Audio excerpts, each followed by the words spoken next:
నీకు అనుకూలంగా తీర్పు రావాలంటే జడ్జి గారికి ఒక 50 లక్షల రూపాయలు ఇవ్వాలని డబ్బులు లంచం తీసుకున్నాడు.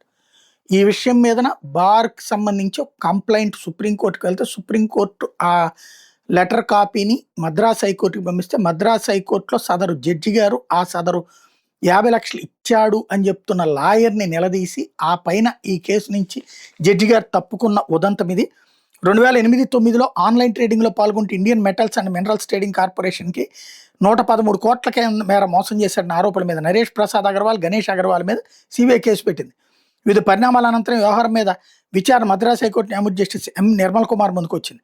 ఈ కేసులో అనుకూలమైన తీర్పు రావాలంటే న్యాయమూర్తికి 50 లక్షలు ఇవ్వాలంటూ పిటిషన్ల నుంచి సీనియర్ న్యాయవాది మురళీ కుమరన్ తీసుకున్నారని all India lawyers association for justice కేంద్ర న్యాయశాఖ కంప్లైంట్ చేసింది. ఈ ఫిర్యాదును కేంద్ర న్యాయశాఖ మద్రాస్ హైకోర్టు ప్రధాన న్యాయమూర్తి పంపింది. దీంతో ఇటీవల పిటిషన్ మీద విచారణ సందర్భంగా వ్యవహారం న్యాయమూర్తి దృష్టికి వచ్చింది. దీని మీద న్యాయమూర్తి సీనియర్ న్యాయవాది మురళీ కుమార్ని ప్రశ్నించారు. ఆయన ఖండిస్తూ నేను అసలు అట్లాంటిది ఎప్పుడు చేయలేదు, ఎవరి దగ్గర వసూలు చేయలేదు అని చెప్పుకొచ్చారు.